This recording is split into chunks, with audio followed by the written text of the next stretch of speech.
Robbie Weeds here. Wanted to go through just reading the fertilizer bag.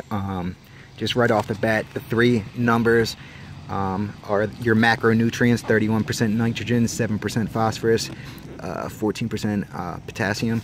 Usually it's noted as NPK. Those are the elemental names, the names of the actual nutrients on the elemental chart. So you go a little farther down. This is the guaranteed analysis. This is what the manufacturer guarantees. It's saying it's 2.74% ammonium nitrate. This is a very, very fast acting nitrogen.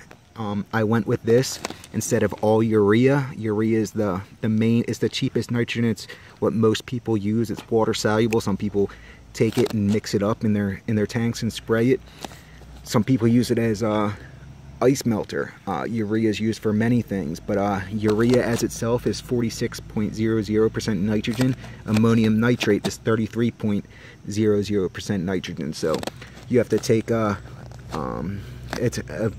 both of them are white. If I cut this open, you'd see the nitrogen as the white pellets. So you take that into account. So they have to balance these numbers with the other nutrients in here. The ammonium nitrogen is very fast acting. So usually I go for a little iron as well, micronutrient. But I chose to balance the urea nitrogen with some ammonium nitrogen to give that very fast acting shot of nitrogen without the iron. I'm hoping that the ammonium nitrate acts very quickly. It might not, obviously isn't going to be as fast as iron, but I'm hoping within a week we get some green up, get some a nice shot of nitrogen right into the grass, and it'll have more prolonged effects than just a shot of iron. So that's why I decided to break off a little bit of the urea and put in ammonium nitrate. The phosphorus, 7 different states don't allow phosphorus just for already manicured turf. Usually what the states are going for these days is that you can only use phosphorus on newly seeded areas, just because phosphorus is for root stimulation and for new growth through the roots, and it doesn't have a huge, it's very important, but it's also held in the ground, and very little of it actually gets used, and a ton of it ends up leaching into creeks, and most of that isn't, they say it's from agricultural use, so people using it on their lawns isn't the main problem, but no matter what, you know, whatever contributing to it, they're trying to crack down on it. So phosphorus, very important, but of this, all the phosphorus you're putting down, very little is going to end up in the actual plant. Potassium, people love potassium in the fall. There's plenty of reasons why it's good. They say it helps for stress and energy storage and a whole bunch of different things.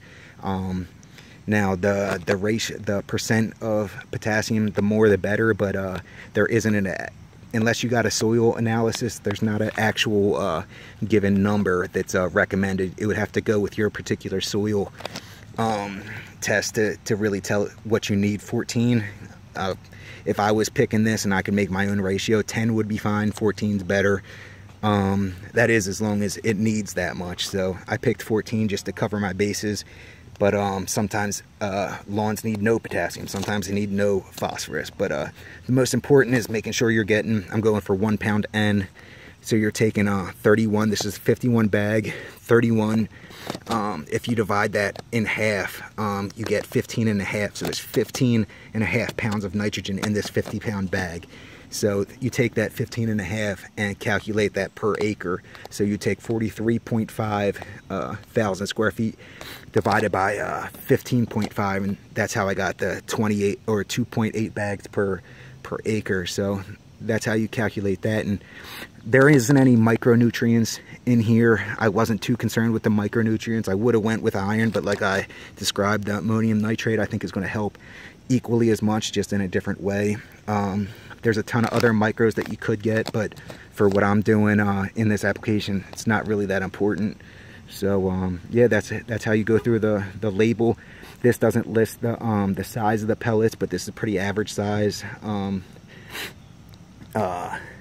Yeah, I'll get into that in another video. So, all right, Robbie Weeds out.